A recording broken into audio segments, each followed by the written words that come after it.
자, 우리 교회사에 있어서 교회 역사죠.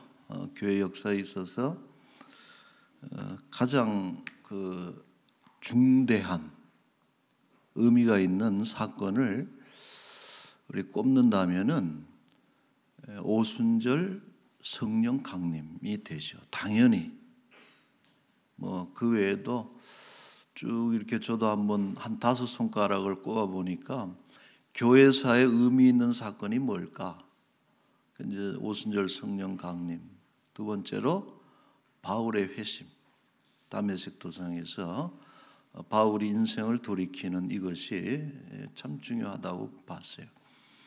이제 세 번째가 로마의 회심, AD 313년에 기독교를 종교로 공인하고 모든 박해를 적대적인 어떤 태도를 중단하게 돼요.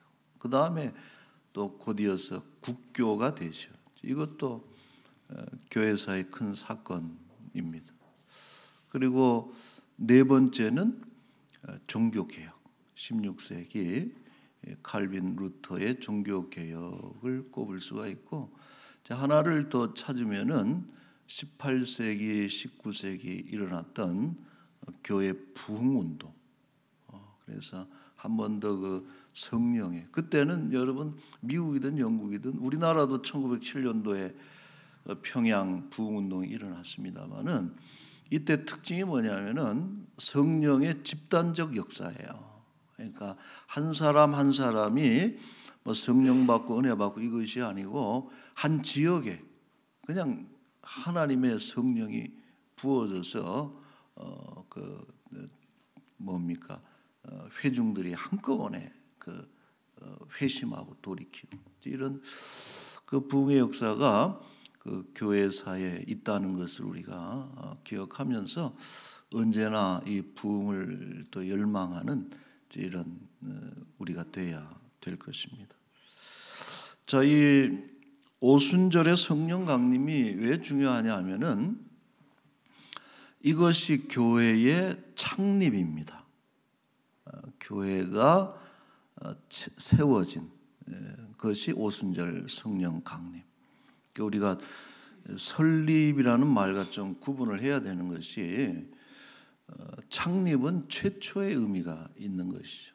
물론 광의적인 의미에서 구약의 이스라엘도 교회에 이렇게 우리가 포함을 시킵니다만, 그러나 교회 그러면은 이 오순절 성령 강림으로 출발하는 이런 것이죠.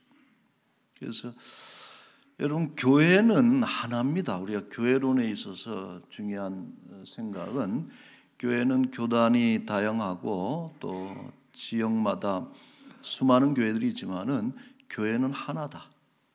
예수 그리스도를 머리로 하는 공교회성, 이런 것이 중요한데, 그런 관점에서 우리가 교회를 보게 되면은 창립 교회는 하나라는 거예요.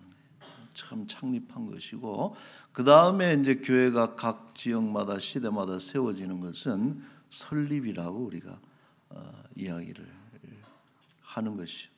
그래서 우리는 작년에 설립 50주년을 우리가 기념을 한 것이죠.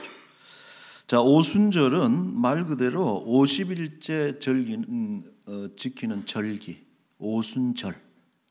오순이 50이라는 뜻 아닙니까? 그래서 6월절 이후에 50일째 지키는 절기인데, 예수님이 돌아가시고 부활하시고 승천하시고 1년의 그리스도의 구속의 역사들이 이루어진 고난, 부활, 승천, 그리고 난 뒤에 처음 맞이하는 오순절에 성령이 강림했다. 그래서 그것을 통해서 교회가 출범하게 된 것이죠. 교회 출범입니다. 자, 그런데 구약으로 가보면은 이 최초의 오순절에 의미 있는 사건이 또 하나 발생합니다. 이스라엘이 애굽을 탈출하죠. 우리가 출애굽이라고 그러는데, 탈출하고 광야로 나가서 시내산에 도착해서 그 하나님으로부터 율법을 받는, 이게 오순절이라는 거예요. 오순절 때 6월절 1월 15일로 치면은 50일 뒤에 시내산에서 율법을 받게 된다. 근데 이것은 어떤 의미냐 하면은 이스라엘이라고 하는 국가가 건국된 것을 의미하는 거예요.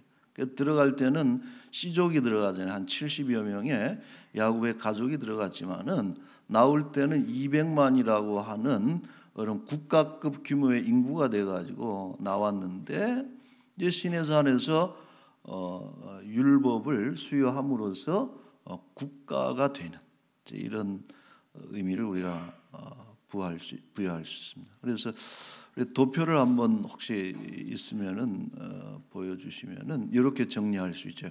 구약의 오순절은 율법이 수여됨으로써 이스라엘이라는 국가가 생겨난 것이고, 신약의 오순절에는 성령 강림이 이루어져서 교회가 세워졌다.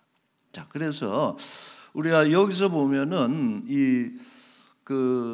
교회라고도 하고 구약에서는 이스라엘이라고도 부르지만은 그걸 우리가 통칭 하나님의 나라라는 거예요.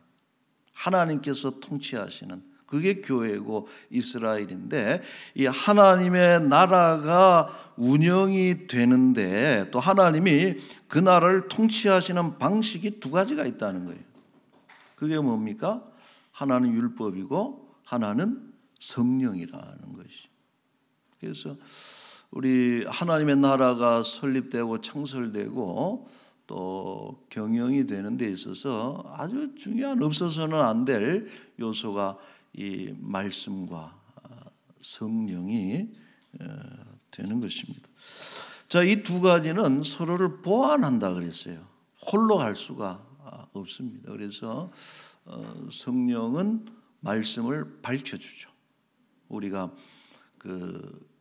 조명이라 그러는데, 조명, 감동을 받는, 성령의 감동이다라고 하는 것은 뭐냐면은 그 성령께서 우리의 마음을 밝혀주셔서 말씀을 깨닫게 하는 것이다. 그러니까 모든 그 성경을 통해서 얻는 깨달음은요, 우리 자신의 어떤 논리적 어떤 그 결과물이 아니고, 깨달음이라고 하는 것은 성령의 조명에 의해서 이루어지는 성령의 역사다라고. 그래서 말씀을 밝혀주고 성령은, 또한 말씀은 성령이 일하시는 도구가 된다라고 하는 거예요. 통로가 돼요. 그래서 성령이 일하고자 하실 때 쓰시는 게 하나님의 말씀이라는 것이죠. 우리가 말씀을 묵상하고 또 오늘같이 설교를 듣고 혹은 그 말씀에 우리가 순종하게 될 때 그때 성령께서 일하신다라고. 그래서 여러분, 말씀은 성령이 일하시는 통로가 되는 것입니다. 에베소서 6장 17절에 이제 이런 말씀이 있어요. 구원의 투구와 성령의 검, 곧 하나님의 말씀을 가지라. 그래서 이 말씀이라고 하는 것은 성령께서 들어 쓰시는 검과 같은 것이다. 그래서 이 말씀의 검이 휘둘러질 때에 히브리서 4장 12절에 보면은 다 쪼개진다 그랬잖아요. 혼과 영과 관절과 골수가 찔러 쪼개진다. 그리고 이 말씀이 휘둘러질 때에 그 안에 감추인 것이 다 드러나고 밝혀지고, 이게 말씀의 권능이라는, 성령의 검이라는 것이죠. 그렇게 해서 이 성령과 말씀이 같이 보완이 돼요. 그래서 성령은 여러분 주관적이죠. 신비하고, 말씀은 객관적이고 논리적이에요.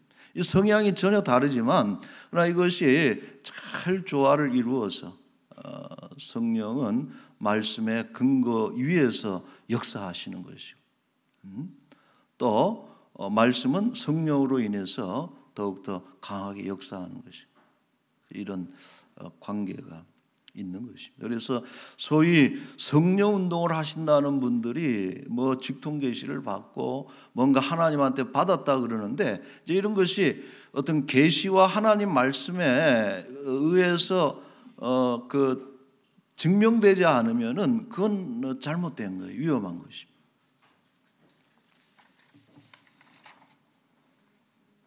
예수님께서 사마리아 여인에게 참된 예배를 가르치면서 이런 얘기를 하셨어요. 요한복음 4장 24절 뒷부분인데 잘 아시죠? 하나님은 영이시니 예배하는 자가 영과 진리로 예배할지니라. 영은 성령이고 진리는 말씀이고, 우리가 예배할 때도 영과 진리로, 일할 때도 영과 성령과 진리로 하나님의 말씀으로 일해야 되는 것입니다. 올 새해는 이 말씀과 성령의 역사가 더욱더 충만하게 역사하는 우리 풍성한 우리 교회 공동체가 될 수 있기를 축원합니다. 자, 누가는 이 오순절 성령 강림을 다루면서 한 두 가지 정도 우리에게 말해주고 있는데, 그거 한번 살펴볼게요. 첫째는 이 오순절 성령 강림의 사건이 구약 예언의 성취다. 갑작스럽게 생겨난 것이 아니고 이미 예언된 것이다라고 하는 거예요. 16절에 여러분 보시면은 이는 곧 선지자 요엘을 통하여 말씀했다 그랬죠. 자, 이 인용된 것을 한번 가볼게요. 요엘서 2장 28절에 보시면은 요엘서 2장 28절에 보시면은 같이 한번 읽을까요? 그 후에 내가 내 영을 만민에게 부어주리니 너희 자녀들이 장래일을 말할 것이며 너희 늙은이는 꿈을 꾸며 너희 젊은이는 이상을 볼 것이다. 아멘. 자, 요엘이 왜 이런 예언을 했을까? 요엘의 그 연대, 요엘의 시대. 요엘이 여러분 참 좋은 이름이에요. 우리 교회 목사님 아들 이름이기도 하지만은 요엘이 뭐냐면은 엘은 엘로힘이고 요는 여호와고, 그래서 여호와는 하나님이시다 하는 그런 의미를 가진 참 좋은 이름인데, 요엘의 시대를 우리가 특정하기는 좀 어렵습니다. 자료가 미흡하기 때문에. 근데 예측하는 것은 그 유다가 망하기 직전, 우리가 주전 586년으로 보잖아요. 바벨론에게 망한 것이 주전 586년 그 직전이거나 직후. 그래서 그 이스라엘 백성들이 너무나도 그 부패하고 타락하고 하나님께서 멸망을 계속 예언자들을 통해서 예고를 하시지만은 이 이스라엘 백성들이 듣지를 않는 거예요. 그러니까 이 선지자들 입장에서는 얼마나 그게 힘들겠어요. 여러분, 가르치면은 좀 가르친 대로 해서 뭔가 문제를 해결해야 되는데, 회개해라, 돌이켜라, 하나님 말씀에 순종해라, 그래야 살 길이 있다, 그렇게 목이 터져라, 그 수많은 선지자들이 시대에 걸쳐서 이렇게 이야기를 했지만은 듣지를 않고 변화가 변한 것이 없고, 결국은 그 멸망의 길을 내려오다가 멸망 직전에 이르렀다. 이런 그 시기에 선지자들이 때로는 실망할 것이고 때로는 어떤 회의적인 힘이 빠지는 이런 것이죠. 여러분, 이것은 오늘날도 마찬가지예요.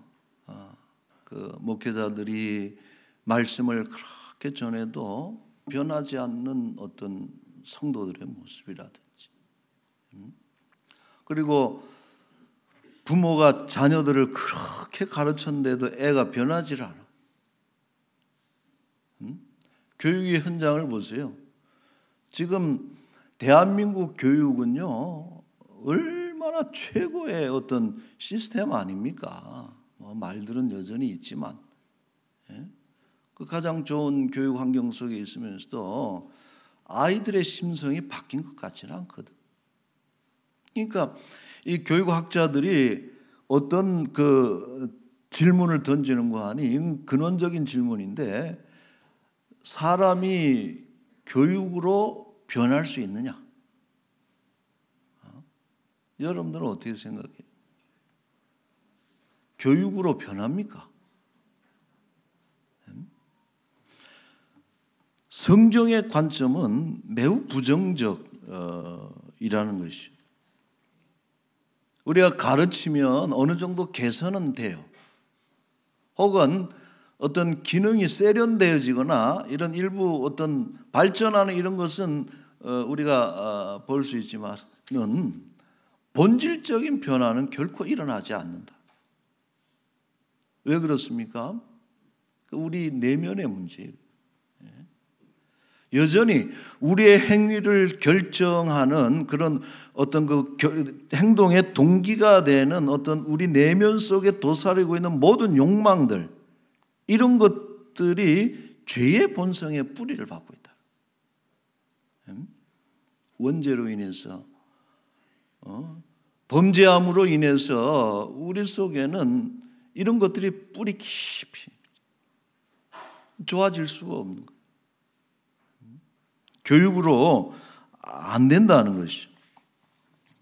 자, 그래서 오늘 요엘이 하나님께 받은 말씀도 그렇고 요엘만 그런 것이 아닙니다. 예레미야도 그렇고 이사야도 그렇고 그때 수많은 선지자들이 얘기했던 것이 바로 이런 내용인데, 오늘 이런 예언을 통해서 우리에게 주는 메시지는 뭐냐 하면은, 사람이 새롭게 되는 것은 절대 사람의 노력으로 되어질 수가 없다라고. 오직 영이 새로워져야 된다. 성령이 임하실 때에 여러분 거듭나게 되는 것이고, 성령이 임하실 때에 성령의 사람이 되는 거예요. 성령이 임하실 때 하나님의 마음을 품는 것이고, 성령이 임하실 때 그리스도의 성품이 우리 속에 심겨지는 것이기 때문에 그때서야 비로소 달라지는 것이고 변하는 것이고 새로워지는 것이고, 범죄 이후에 타락한 인간의 본성을 뒤집을 수 있는 힘이 거기에 있는 것이다. 여러분, 이게 기독교의 가르침에 매우 중요한 내용이에요. 사람은요, 태어나야 됩니다. 영 안에서, 성령 안에서 태어나야 새 사람이 되는 것이지 옛사람 아무리 교육시켜봤자 안 됩니다. 자, 고린도전서 12장 3절에 이런 말씀했죠. 같이 한번 읽겠습니다. 성령으로 아니하고는 누구든지 예수를 주시라 할 수 없느니라. 아멘. 여러분, 성령이 아니면은 예수님을 구주로 모실 수가 없고, 성령이 아니면 우리는 주의 일을 감당할 수가 없는 것입니다. 우리 2024년도에는 여러분 성령 충만해서 성령의 능력으로 살아가시고 일하는 그런 교회가 될 수 있기를 축복합니다. 아멘. 자, 또 한 가지, 이 요엘의 예언에서 우리가 볼 수 있지만은 성령 강림의 중대한 특징은 뭐냐? 이것은 모든 육체에게 일어난다라고 하는 거예요. 요엘은 만민이라 그랬고, 오늘 누가는 그것을 인용할 때 모든 육체라 그랬죠. 성령의 임하심이 누구에게 일어나느냐? 만민에게, 모든 육체에. 여러분, 이게 매우 중요한 얘기입니다. 인종과 민족을 차별하지 않습니다. 남녀노소를 구분하지 않습니다. 빈부귀천은 말할 것도 없어요. 만민에게 하나님의 영이 주어지는 것이 하나님의 그 사랑이고 자비고 하나님의 뜻이다. 기독교의 장점이 저는 이거라고 봐요. 어떤 종교, 어떤 집단에서는 특별한 이들만이 소유할 수 있는 그런 것을 강조합니다. 그러니까 기독교 초기에 대표적인 이단이 여러분 뭐예요? 기독교 초기에 작년에 얘기했는데 영지주의. 그래서 영지, 스피리추얼 날리지. 그래서 영지. 그래서 그 하나님의 어떤 신비한 구원의 지식은 영지라는 거예요. 근데 이것은 특별한 사람을 통해서 밝혀진다는 것이. 그래서 지금 신천지가 저는 일종의 영지주의의 분파라고 봐요. 2세기, 3세기에 영지주의가 가장 활발하게 일어났지만은 그러나 전 세대에 걸쳐서 영지주의는 언제 어디서나 등장하는 거예요. 그건 뭐냐 하면은 어떤 특별한 사람만을 통해서 하나님께서 특별한 말씀을 하신다는 거예요. 그러니까 딴 데 가면 그 말씀을 못 들어. 꼭 과천에 가야 되는 거예요. 가가지고 그 사람 밑에서 보혜사라고 하는 사람 밑에서 들어야 된다는 거예요. 아니에요. 하나님은 당신의 모든 비밀을 하나님의 자녀가 되는 순간에 다 개방하셨어요. 공개하시고 만민에게 주셨습니다. 저는 여러분 이 요엘의 예언 가운데 좀 그 마음에 묵상이 된 것이 뭐냐면은 성령이 임하시면 자녀들이 예언할 것이다 그랬거든요. 여러분 예언의 행위는 누가 했느냐? 그 당시에 선지자들 많이 했어요. 그래서 선지자는 왕과 맞짱을 뜰 정도로 그 당시 사회 중추적인 인물입니다. 어떻게 그 애들이 예언을 한다 그래요? 이런 것은 너무나 충격적인 예언이죠. 여러분 아이들은요 수에 치지를 않았습니다. 20세 이전에. 여자들도 마찬가지지만. 그런 어떤 시대적 상황 속에서 성령이 임하실 때 일어나는 일 중에 하나가 뭐냐? 자녀가 예언한다. 자녀들이 성령 충만한 그런 성령을 충만함을 영을 받을 수 있다는 것이. 여러분 우리가 누가복음 1장 15절에 보면은 세례 요한이 성령 충만을 언제 받았습니까? 모태에서부터. 태중 엄마 뱃속에 있을 때. 여러분 부끄럽죠? 우리는 엄마 뱃속에서 나온 지가 꽤 됐는데 말이에요. 성령의 역사는 사실 나이를 따지질 않는 거예요. 어찌 보면은 저는 아이들 때 성령 충만이 더 쉽게 되지 않는가. 그때를 놓치면은 쉽지 않은 거예요. 예수님이 예루살렘에 들어가셨는데 성전에서 말씀을 하시는데 그 성전에 아이들이 있었어. 어린애들이 있으면서 호산나 다윗의 자손이요 하고서 예수님 보고 이렇게 소리를 지르니까 대제사장과 서기관들이 야 조용히 안 해? 어디 성전에서 소리를 질러 애들은 가 이렇게 이제 화를 내고 혼을 낸 거예요. 그때 예수님이 하신 말씀이 있어요. 마태복음 21장 16절에 보시면 이렇게 말씀해요. 같이 한번 읽어볼까요? 예수께서 이르시되 그렇다 어린 아기와 젖먹이들의 입에서 나오는 찬미를 온전하게 하셨나이다 함을 너희가 읽어본 일이 없느냐. 시편 8편 2절에 다윗의 말을 끄집어와서 예수님이 말씀하신 거예요. 그러지 말아라. 우리 지금 찬양대가 찬양했지만은 우리의 찬미를 어린아이들 젖먹이들의 입에서 나오는 그 찬미를 하나님께서 온전하게 하셨다. 받아들이시. 아이들이라고 그렇게 우습게 생각해서는 안 된다라고. 여러분 그래서 우리가 기도해야 됩니다. 우리 자녀들이 성령을 받는 자녀들이 될 수 있도록 성령 충만을 위해서 기도해야 되고 교회 학교에 가장 중대한 교육의 목표 첫 번째가 뭐냐? 우리 학생들이 성령 충만함을 입을 수 있도록 하는 것이 교회 학교의 첫 번째 목표가 돼야 돼요. 성경 가르치고 여러 가지 얘기하는 것 좋지만은 제일 먼저 우리 아이들이 성령을 받을 수 있도록 이끌어주고 인도하는 것이 교사의 중요한 역할이 되는 거예요. 여러분 재미있는 것은 말이에요. 뭐가 있냐면은 간혹 아이들이 우리 집 아이들이 초등학교 1학년이고 뭐 2학년이고 그런데 애들이 영적으로 뛰어난 애들이 있어요. 근데 그거를 부모가 따라가지를 못해. 그래서 제가 상담도 한 몇 번 받았는데 와서 목사님 자기 애를 데려가가지고 목사님 얘가 좀 이상하대. 생각하는 것도 이상하고 말하는 것도 이상하고 행동이 이상하대. 그래서 제가 들어보니까 이상한 건 애가 이상한 게 아니고 엄마가 이상한 거예요. 애는 너무나 정상적이야. 성령께서 그 아이를 깨닫게 하시고 밝혀주셔가지고 생각하게 하고 그 입에서 나오는 말이 깨달은 얘기를 하는 거고. 그러니까 좀 약간 섬찟하긴 하겠죠.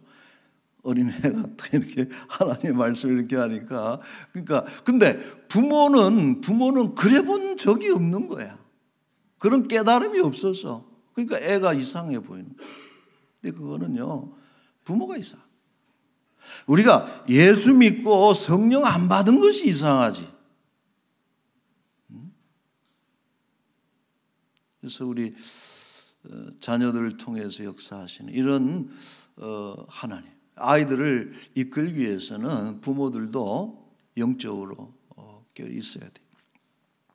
제가 사진 하나 이렇게 너무 이뻐서 제가 하나 캐치한 게 있는데, 네 집 딸입니까 도대체? 할아버지 할머니 계시는데 어린이 세례 받을 때 세례 이렇게 나오라 그랬더니 자기 발로 이렇게 오더니 이제 딱 올라가가지고 자기가 무릎 꿇고 탁 이러고, 내가 물을 2번 주고 싶더라고 이렇게.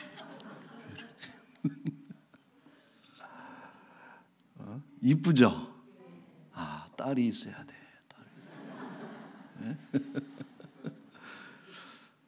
참 뭔 생각을 할까 쟤는? 말씀을 들을 때 어떤 생각을 할까? 근데 그렇게 생각을 해요. 저는 제가 중학교 때 내가 했던 생각들이 너무나 좋은 생각을 많이 해서 지금 생각해 보니까 여러분들도 그래요, 안 그래요?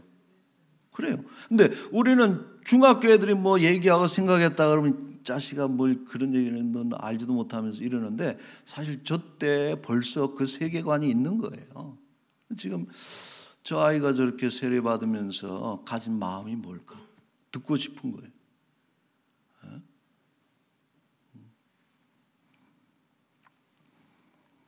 자, 우리 17절에 여러분 참 귀한 말씀이에요. 그래서 말세에 내가 내 영을 모든 육체에 부어주리니 자녀들은 예언하고 젊은이는 환상을 보고 늙은이는 꿈을 꾼다. 예언, 환상, 꿈은 같은 말이에요. 같은 말이고 이것은 특별히 성령이 임함으로 인해서 나타나는 신비한 현상을 말하는 것이 아닙니다. 성령을 받으면 아이가 예언한다, 미래의 일을 말한다, 아니에요. 그 얘기하는 것 아닙니다. 이것은 영적 각성을 뜻하는 거예요. 그래서 성령이 임하시면 생각이 깨어나는 거예요. 성령이 임하시면 하는 말이 달라지는 거예요. 행동이 달라져. 영적 각성이. 요즘 세상에 그러면 뭐 대통령으로부터 비롯해가지고 다 배웠다는 사람들이 다 망령된 말, 허탄한 말이. 애들한테 보여줄 수 없는 말들을 지금 다 하고 있는 이 시대에. 여러분, 우리 자녀들이 영적으로 깨어서 어려서부터 여러분 바른 말, 바른 생각, 하나님을 찬양하는 이런 성령으로 충만한 깨어있는 이런 자녀들이 되어야 되는 것이죠.